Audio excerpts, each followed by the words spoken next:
الحمد لله رب العالمين، والصلاة والسلام على رسوله الأمين وعلى آله وصحبه أجمعين.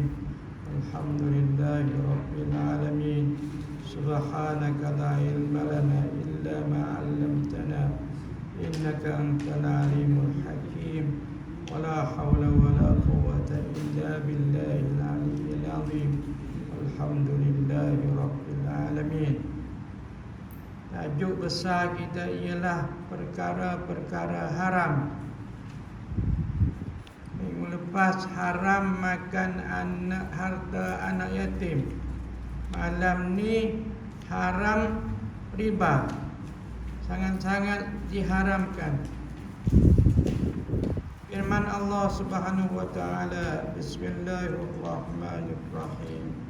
Alladzina ya'kuluna ar-riba la yaqumuna illa kama yaqumu alladhi yatakhabbathu asy-syaitanu minal mas. Dzalika bi annahum qalu innamal bay'u mithlu ar-riba wa ahallallahu al-bay'a wa harrama ar-riba. Man ja'ahu maw'izatun min rabbih fantaha falahu ma salaf wa amruhu ila Allah wa man 'ada fa ulaika ashabun nar hum fiha khalidun. Yamhaqullahu riba wa yurbis sadaqat ila qawlihi ta'ala ya ayyuhalladzina amanu taqullaha wa dharu ma baqiya minar riba in kuntum mu'minin. Hadis nombor 287 dalam bab perkara-perkara haram. Tajuk malam ni bab bersangatan pengharaman riba. Firman Allah Subhanahu wa taala, saya terjemahkan, mereka-mereka yang makan riba tidak bangkit pada hari kiamat kecuali dalam keadaan disambat oleh syaitan, disentuh oleh syaitan. Kenapa? Kerana mereka pernah berkata, sesungguhnya jual beli itu seperti riba. Sesungguhnya riba dan jual beli adalah sama, tak ada beza pun. Sedangkan Allah menghalalkan jual beli dan mengharamkan riba. Sesiapa yang telah datang kepadanya nasihat daripada Tuhannya, lalu ia berhenti, maka yang lepas-lepas dimaafkan oleh Allah Subhanahu wa taala. Urusannya ditanggung oleh Allah. Tetapi siapa yang mengulangi perbuatan riba, maka dia kekal dalam neraka di dalamnya selama-lamanya. Allah menghapuskan berkat riba dan menyuburkan sedekah, sehinggalah firman Allah yang berbunyi dalam surah yang sama, ya ayyuhalladzina amanu taqullaha wa dharu ma baqiya minar riba. Wahai orang yang beriman, takutlah kepada Allah, takwalah kepada Allah. Wa dharu ma baqiya minar riba, tinggalkanlah saki baki lebihan riba. Demikian. Ini masalah ekonomi. Ekonomi yang 2-3 hari lepas, 2 minggu lepas, berbulan-bulan lepas, berkenaan dengan haram dan halal sesama manusia. Contohnya jangan memperhamba-hambakan manusia.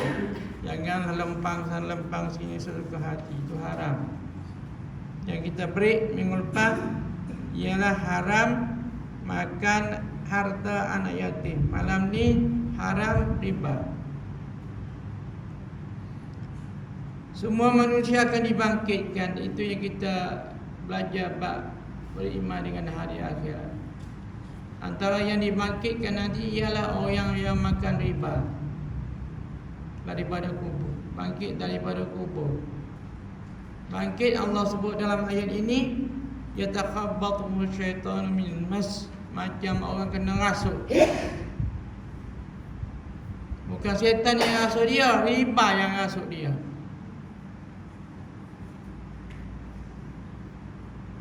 So tengok orang yang kena rasuk lagu mana? Cakap bahasa entah apa-apa. Orang Jawa, bukan orang Jawa cakap Jawa. Bukan orang Siam cakap Siam. Bukan orang Inggeris cakap Inggeris. Itu orang kena rasuk. Bahasanya. Dari sudut keadaan tu kepada dianya, sedar tak sedar, khabar tak khabar. matanya apanya merah menyala lah, bulat seluar-luarnya, antaranya lah tengok orang kena rasuk. Kenapa jadi begitu? Sebab mereka berkata dahulu innamal bai'u mithlur riba. Sama aja riba, jangan jual beli ni. Jual beli. Ini kisah asal usulnya ialah orang jahiliyah. Sebelum Nabi mari dia orang dah berniaga, dah jual beli, sudah ada kehidupan. Cuma kehidupan menipu. Apa dia antara menipunya? Riba lah. Asas ekonomi mereka riba. Asas ekonomi kita sebelum wujudnya bank Islam, pinjaman Islam, riba juga. Lama mana? Semenjak Mak Saleh hari. Sehingga hari ini pun ada riba juga. Tapi slow-slow kita jalan ke depan. Macam mana tekel, lagu mana nak buat. Sedangkan Allah menghalalkan jual beli dan Allah mengharamkan riba. So yang menghalalkan ialah Allah, yang mengharam ialah Allah. Namanya ibadah. So siapa jual beli dengan sebab Allah kata halal, dia melakukan ibadah, cuma bentuknya jual beli sayur, ikan, apa lagi, garam, gula, rumah, kereta. Tapi dalam tu ada haram tu. Apa dia? Riba. Apa dia makna riba? Tambah, menambah. Itu masalah jenis-jenis riba tu tuan-tuan yang belajar kena belajar fiqh. Saya mengajar hadis semai shortcut aja. Riba maknanya tambah. Tambah apa? Tambah kena bayar tambah lebih. Kenapa? Kerana faktor masa. Kalau bayar bulan ni 2 juta. Kalau bayar tahun depan 3 juta. Namanya masa. So faktor utama ialah masa.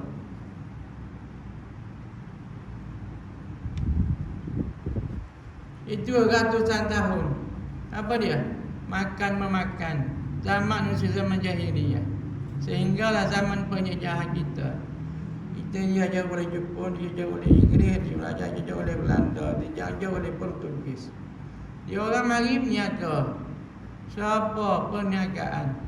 Kita tidak diberitahu. Kita diberitahu zaman penjajahan sahaja. Sesiapa yang telah datang kepadanya nasihat daripada Tuhannya, fantaha, maka dia break, tidak berurusan lagi dengan riba, falahu masalah, maka yang lepas-lepas tu dimaafkan. Yang akan datang tak boleh.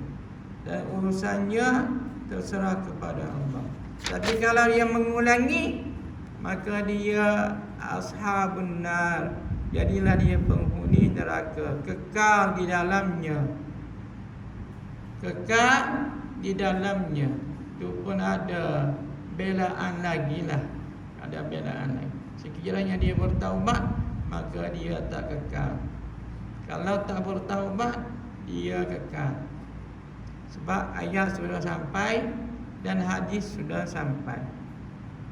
Yamhaqullahu riba. Allah menghapuskan riba. Tak ada berkat.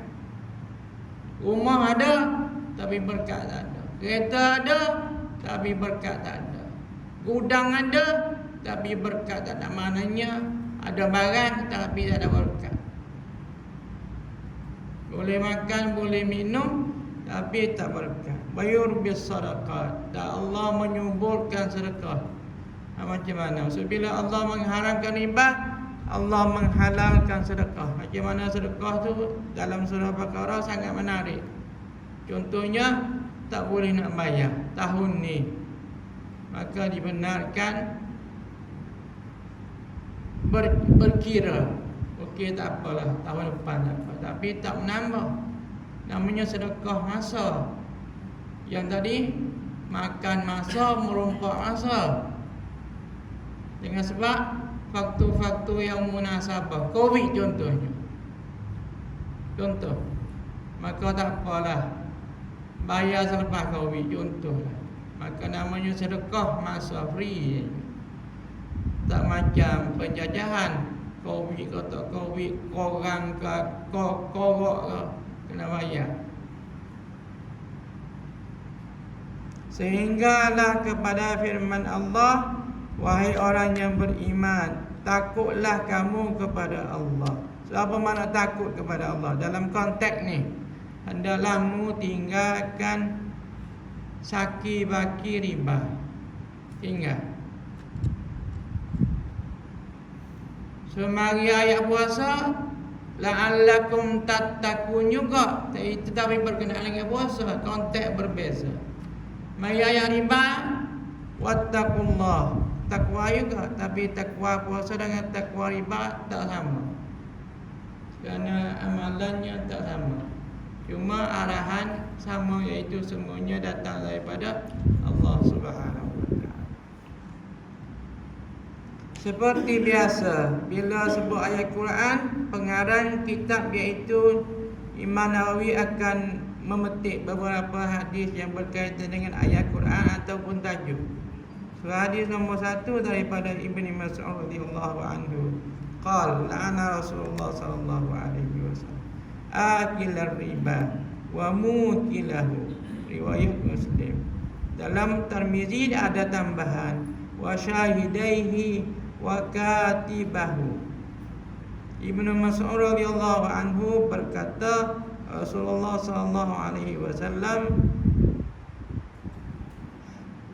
melaknat, Rasulullah sallallahu alaihi wasallam melaknat orang yang makan riba. Kaedahnya gini, kalau Quran sebut Allah dan Rasul, maknanya sama.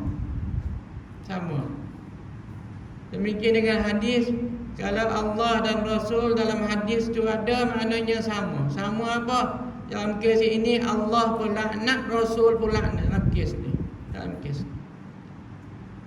Gitu. Jadi laknat Rasulullah ialah laknat Allah Subhanahu wa taala. Gitu.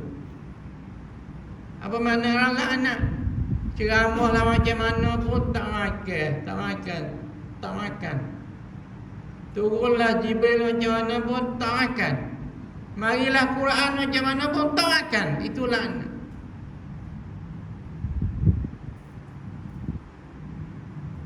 Marilah Bilal Masjidil Haram mari jadi surau, jadi Bilal surau ni, tak mari. Namanya laknat.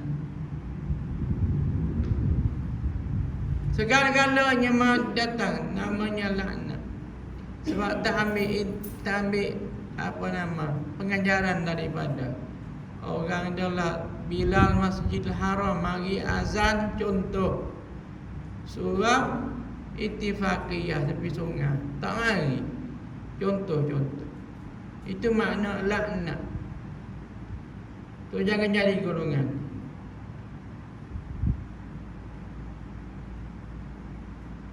Siapa lagi? Mukilahu, wakil kepada yang berurusan secara riba. Namanya syarikat ke company ke bubugilah. Sendiri berhak ke GISB ke nama, tapi berurusan secara riba. Dari riwayat Tirmizi ada ekstra dan 2 saksi yang melibatkan diri dalam urusan riba. Siapa lagi? Tukang tulis. Tukang tulis. So tuan-tuan kena berhati. Saya ada rumah, ada kereta. Elok ni tak ada kereta. Tak ada penumpangnya. Ada rumah 1, rumah 2, rumah 3, orang seorang je. So kena hati-hati. Bukan jangan kata kita Islam menyekat keselesaan. Bukan maksud kita. Nak kereta 10 lori pun tak apa. Haji Din pernah tanya saya, kalau 500 kereta boleh ke? Boleh kalau perlu. Dia pernah tanya saya. Kalau tak perlu, jangan. Perlu, bukan mampu beli. Perlu. Apa makna perlu? Hanya orang tu saja tahu. Tapi kalau orang tu jahil, dia Style dia kata perlu. Jangan. Kalau lagi 1000 biji tak apa, tapi munasabah dan perlu, sememangnya kena perlu. Tak apa. Gitu.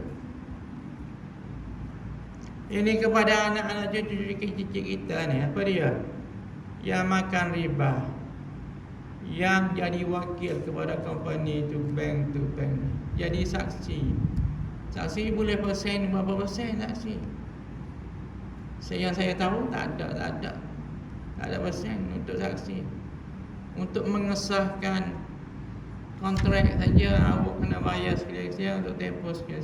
Tapi dia ada persen dengan bank dia. Anak cucu ni. So kalau anak cucu nak kerja ke, kalau tanya sajalah, saja kerja sementara sahaja. Lepas tu, oleh kerana ada banyak pilihan sekarang ni, bank-bank pun dah ke arah Islam, minta pindah department ni pergi kepada department. Tapi bukan senang ya nak beritahu. Saya bukan kerja bank, bukan senang. Tapi kalau hati itu memang ikhlas, Allah kasih jalan keluar. Kalau tidak dengan bank tu, bank lain. Kalau tinggal bank lain pula, insya-Allah. Tapi hati kena kerah lah, kena sabar. Jangan melompat-lompat sehingga tak ada makan, jangan. Ini nasihat saya ni. Saya bermain dengan masa untuk minta pindah daripada department ni kepada department tu. Sebab bukan senang nak atur orang duduk situ 2 tahun. Kemudian esok lusa tempat lain, bukan senang. Dari sudut pengurusannya. Satu-satunya dosa yang Allah isytihar perang ialah riba. Isytihar perang dalam surah Baqarah. Sebelum sampai kepada ya ayyuhallazina amanu taqullaha wa dharu ma baqiya minar riba. Itu kena tengok surah Baqarah lah. Ayat 27, 275, 278. Dia selang-seling dengan ayat sedekah. Kalau susah orang tu susah, kamu delay-delaykan dia. Jangan tambah ekstra, kena bayar lebih dengan sebab delay. Itu Allah ajar kepada kita. Jadi delay itu namanya sedekah.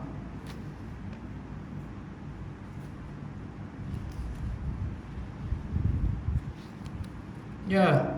So macam mana nak buat? Oleh kerana kita ni mengaji tak habis lah, mengaji shortcut aja. Kata almarhum Harundin, saya belajar dengan dia bab lain, tapi dia sentuh juga lah bab jual beli ni. Dia pun jadi penasihat bank negara dulu, kena nasihat. Jadi penasihat kepada bank negara, barisan syariah. Semasa saya jadi pengurusi, dia kata saya menghalalkan riba 2% saja. Ni riba negara ni. Riba negara 2% saja. Kemudian lepas saya naik 2 lebih, itu bukan dosa saya. Dia kata bukan dosa saya, dosa dia orang. Saya benarkan 2 saja. Kenapa? Tak boleh nak elok. Kerana pelaburan ni, jual beli ni terlalu besar sangat sehingga kita dah kira kena ambil juga. Tapi masa dia saja. Jadi berkenaan yang kita yang ramai-ramai ni, sekarang ni sudah ada syariah counter. Betul, carilah syariah counter. Kamu jangan tanya banyak. Tanya dia semata aja.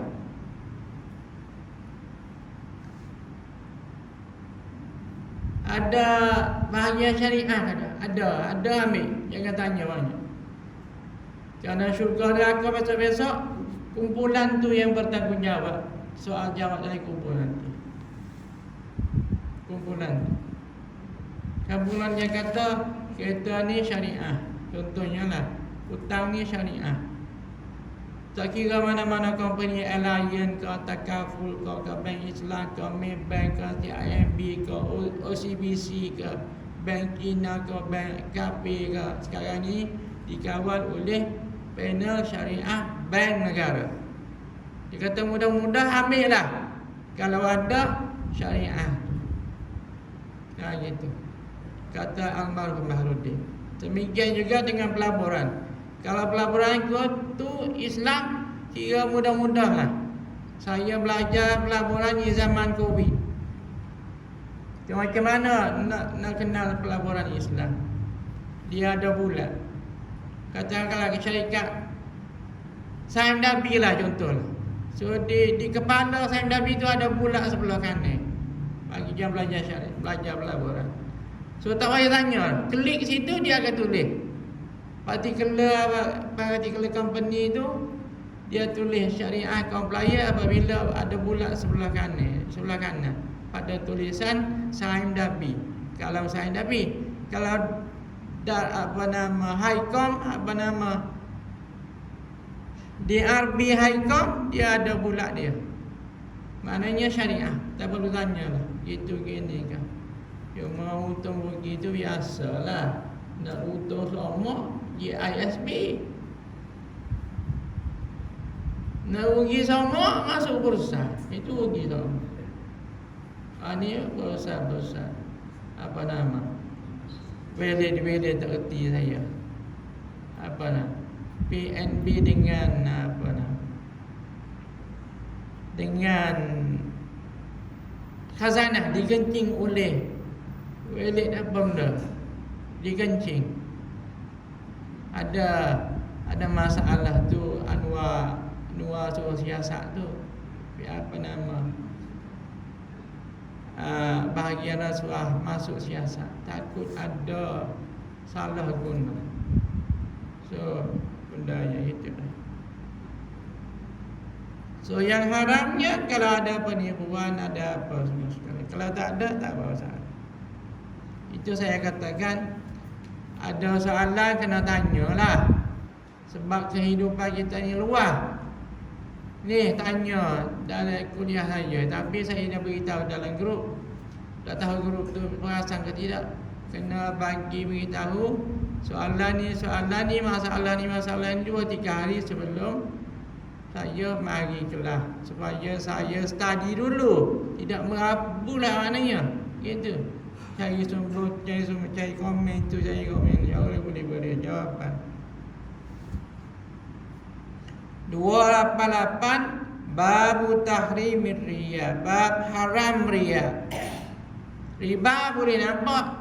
Ada rumah, ada kereta, ada kebun, ada ladang, ada pinjaman. Riya tak nampak. Nyuruh, ada lain nyuruh.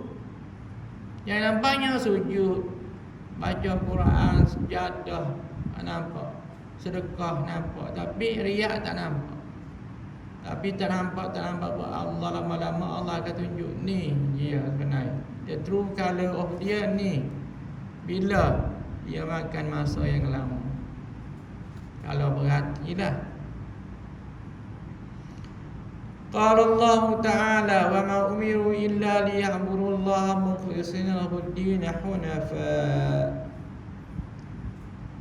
Surah Al-Bayyinah ayat 65. Dan manusia jin tidak diperintahkan kecuali supaya mereka beribadah kepada Allah secara ikhlas, semata-mata kepadanya. Hunafa, cenderung kepada Islam, yang lain tinggal. Namanya ikhlas. Lawan riya ialah ikhlas, tapi tajuknya riya. So, siapa yang tidak ikhlas, dia riya. Siapa yang riya, dia tidak ikhlas. So, apa riya? Buat bukan kerana Allah Ta'ala. Mudah-mudah.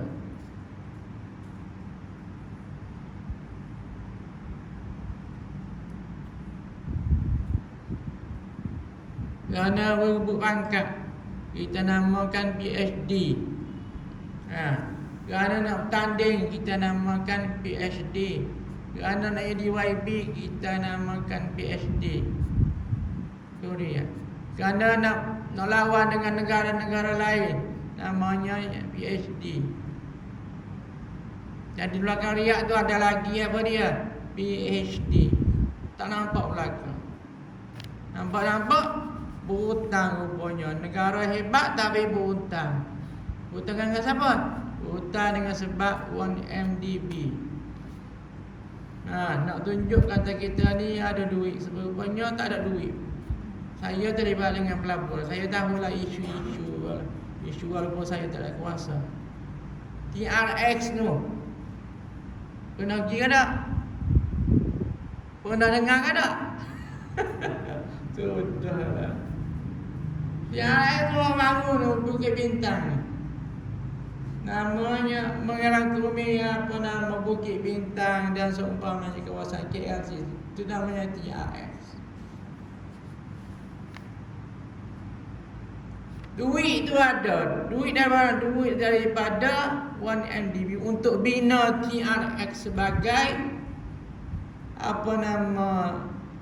pusat keuangan negara di pentas antarabangsa. Benda duduk sini, di Bukit Bintang, tapi di pentas antarabangsa dia tengok orang kau ada duit rupanya. Tapi duit itu duit masalah. Macam mana duit masalah? Duit projek TRX, minta maaf, Najib Songlak 1 bilion daripada duit itu. 1 bilion. Baca berita lah. Saya pun dapat makluman ini daripada berita. Sudah disurat khabarkan, maknanya benda tu confirm. Projek ada, tapi kena bayar. Sebab kita sudah Songlak. Kenapa? Kerana kita letakkan Malaysia ni satu taraf dengan London, dengan UK, dengan Helsinki, apa benda, negara-negara barat lah. Gitulah. Nawai itu betul, tapi cara tak betul. Walaupun sudah diberi nasihat berkali-kali oleh pegawai-pegawai bank negara, Datuk Seri salah ni. Oleh kerana dia kedai bank, dia sign nak ambil duit daripada luar negara, pinjam. Tak menteri seorang pun tak tahu. Ahli parlimen tak tahu. Saya bukan merapu, ini benar sungguh. Siapa beritahu? KJ jaga. Kami tak tahu, menteri tak tahu. Tapi oleh kerana perjanjian ni G to G, bahasa pengurusan negara dengan negara, siapa yang jadi pemimpin kemudian dia kena bertanggungjawab dengan masalah negara tu. Sekarang berhutang, siapa kena bayar? Anwar kata berkaitan usaha bukan tak boleh, bukan cakap macam tu. Tak boleh. Salah dari sebenarnya. So dia kena tangguh. Siapa kena tangguh ni? Kena bayar cukai, kena bayar apa? So akibat riak nak tunjuk-tunjuk kepada orang-orang. Kecuali memang duit kita sendiri, tak apalah. Kita tidak menanggung dosa orang lain. Ini semua yang merpati, bilik merpati itu kena tanggung atas nama pribadi. Tapi atas nama negara, siapa PM zaman tu dia kena tanggung. Banyak mana kita kena bayar kepada 1MDB? Tahu ke tak tahu? Sepupu saya kerja Putrajaya, 800 juta sebulan. Sebulan 800 juta. Pernah tengok duit 800 juta? Tengok nombor saja, duit tak pernah tengok. Memiliki jauh sekali. Sebab tu kita tak ada duit. Sebab sebulan 800 juta. Sebab berhutang dengan 1MDB berapa? Kena kencing kepada jolo lah. Orang tu, orang ni, orang tu, orang ni. Pergi haji pun guna 1MDB. Duit 1MDB. Pergi umrah, bersorak, rupanya duit haram.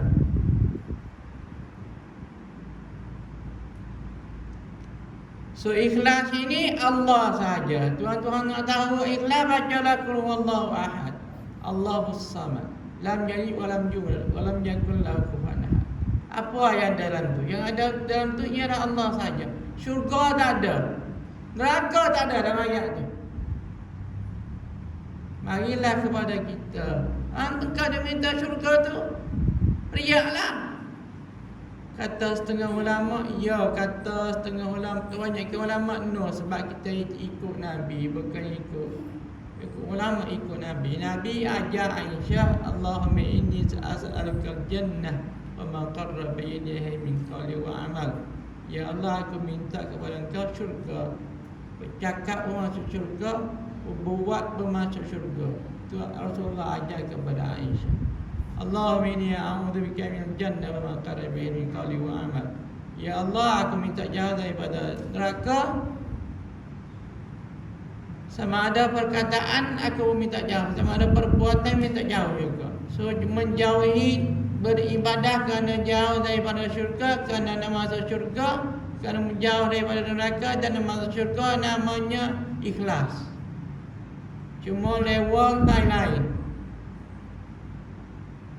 Level lain-lain. Jadi sunnah, dia adalah sunnah. Sebab Nabi ajar kepada Aisyah radhiyallahu anha.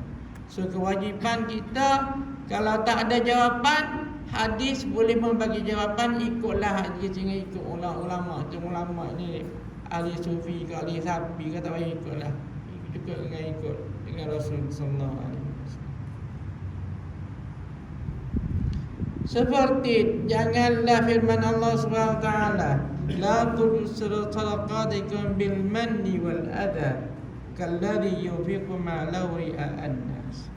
Jangan batalkan sedekah kamu, jangan rosakkan sedekah kamu dengan cita-cita bagi sikit dapat banyak. Kita dah belajar dah. Wal adha, kena kelentong sikit melenting. Jangan bagi sedekah tapi kena kelentong. Contoh, namanya adha. Siapa kelentong bini kita, siapa kelentong suami kita, siapa kelentong adik-beradik kita, siapa kelentong kita, sama-sama satu parti, sama-sama satu kampung. Jangan melentinglah, kerana itu akan menyebabkan sedekah kamu menjadi batal. Ini cabaran-cabaran yang kita kena faham. Nombor satu, bagi sikit, nak banyak. Cabaran dalam buat iman. Kena kelentang pula. Dah letih Semaya 21 kena kelentang, semaya 8 pun kena kelentang juga. Bangun nak apa dia? Orang tak semaya pun tak kelentang. Ini masalah tarawih. Kalladhi yunfiqu ma'lahu ria'an nas, seperti orang-orang yang membelanjakan harta untuk tunjuk-tunjukkan kepada manusia. Ya, contoh yang paling terang zaman kita dululah, pilihan raya lah 50 riyal. Sebelum 50 riyal apa dia? Kain sarung. Sebelum kain sarung, tiang api, pasir sana, pasir sini, piling sana, piling sini. Tapi pun tak ada, piling pun tak ada. Api pilihan raya angkat pasir. Namanya ria'an nas, bukan ikhlas. Kerana Nabi nak gula-gulakan. Oleh kerana kita ni tak belajar politik, kita pun kena kencing. Dah lama rabak kencing ni. Dah lama. Maaf lah, sakit-sakit sikit. Allahu Akbar. Semua sabarlah untuk anak cucu. Untuk anak cucu. Saya baru balik Jakarta, kelentong juga. Kenapa Jokowi kalah? Sebab dia nak pindahkan ibu negara daripada Jakarta kepada Sulawesi. Katanya. Tak tahulah apa detailnya. Itu saja. Orang politik dia semestinya dia cari pengaruh, bahawa dia membuat kerja. Apa dia? Memindahkan pusat negeri, ibu negeri daripada Jakarta kepada Sulawesi, namanya buat kerja. Kalau tak ada kerja, orang tak sokong. Dengan harapan mendapat sokongan, akhirnya langkah dia tersilap. Kalahlah dia, kata orang sana. Ya. Jadi dia bukan kalah Ustaz, dia Ya. tempus 10 betul tak ditanding. Allah Akbar. Tapi kalah kira kalah lah. Naiklah Prabowo. Siapa dia Prabowo? Askar juga. Ya macam Abu Sufyan, Muawiyah bin Abi Sufyan nak jadi khalifah, dia pindahkan ibu negara daripada Madinah. Madinah ni ibu negara zaman Nabi, zaman sahabat. Dia pindahkan daripada Madinah pergi Syria.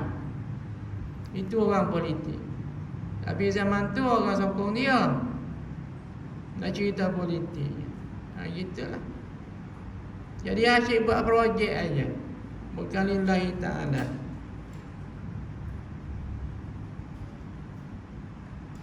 Wa qala Allah ta'ala yura'una an-nas wa la yadhkuruna Allah illa qalila. Ini ciri-ciri orang riya. Apa dia? Dia tak orang nombor satu. Yura'una an-nas, riak-riakkan kepada orang.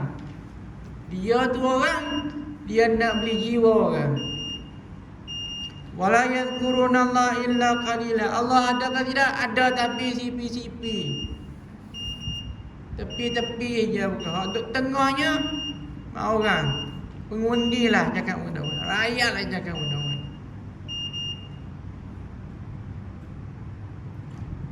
So semayang kata golongan semayang.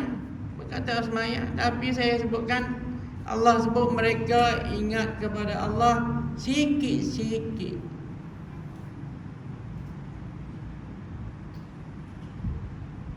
Golongan ikhlas, dia sebut Allah banyak-banyak. Saya sebutkan sekali lagi, banyak bukan pada nombor, bukan. Banyak nombor satu pada saya ialah umur. Ialah hari-hari pada saya. Kalau tuan-tuan tanya saya, umur 70, 50, saya 57, 58 tahun depan. Kalau dipanjangkan lagi, tengok. Itu tempoh yang diberikan oleh Allah supaya perbanyakkan.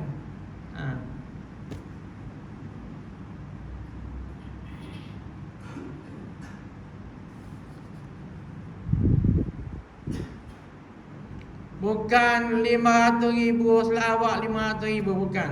Itu banyak tapi tidak dikehendaki. Walaupun bunyinya selawat. Hari Jumaat selawat 1000 kali. Banyak bunyi 1000 kali. Kan? Itu bukan. Apa dia nasnya tidak ada 1000 kali pada hari Jumaat. Yang adanya kalau selawat 10 kali pagi, 10 kali petang, tu ada. Jadi dengan umur 70 tahun, 80 tahun akan datang bagi yang muda-muda, 20 kali 70 tahun. Berapa selawat? Itu maksud banyak. Kalau nisbah kepada selawat, kalau nisbah kepada semayang 5 kali, 5 kali, 5 kali, 5 kali, cabang sunat 12 rakaat, 13 rakaat selama 20 tahun contoh. Selama 70 tahun. Itu maknanya banyak. Maknanya sentiasa bergerak. Lepas. Itu maknanya ikhlas. Dan tidak bergantung kepada musim. Musim Maulid Rasul bakal selawat. Musim Maulid Rasul habis tak selawat. Tak kena. Tidak kena. Musim puasa semayang witir tak tinggal. Habis puasa witir berhilang, ketitir berhilang. Itu bukan ikhlas. Contoh Nabi tak. So kena faham makna ikhlas dengan makna nombor. Nombor saya sebutkan berkali-kali. Mulakan dengan yang mudah-mudah, jangan yang banyak. Duha tu 2 rakaat, 2 rakaat, 2 rakaat, 2 rakaat sebelum naik 4. Sebelum naik 4, 6. Sebelum naik 6, 4 dulu. 6 dah mantok, 8. Gitu. Tapi kena pas satu-satulah. Kalau tak pas jangan buat, memang tak akan lepas. Sebab yang banyak Tuhan 12 rakaat. Sebab itu bila timur arkam semula, saya dah dengar dulu Abu Ya semayang tahajud 1000 rakaat satu malam. Saya sebut kepada profesor saya zaman tu, nama dia Abu Ya'rub. Orang Tunis tapi ngajar UAE. Dia gelak tak main lagi. Dia kata, mu tak ngaji hadis ke? Yang kurang dengan saya lah. Nabi bulan puasa ke tak bulan puasa ke, qiyamul dia 13. Macam mana Abu Yamu boleh semayang 1000? Kata bukan Abu Ya saya. Dia geruk tu. Penipu. Namanya penipu. Jangan penipu. Jangan nampak terawih Twitter kita dah belajar banyak. Nak semayang awal boleh. Lepas Isya sebelum tidur 2 rakaat, 3 rakaat tidur. Kalau tak nak buat awal, buat akhir sebelum subuh 1 rakaat, 2 rakaat mari subuh. Jangan tidur mari subuh. Itu lebih baik daripada 1000 yang dilakukan oleh Abu Ya. Bohong. Kalau bab wali ke wali songo, wali sengit, bohong. Percaya. Wallahu a'lam. Aqulu qawli hadza wa astaghfirullah li wa lakum. Assalamualaikum.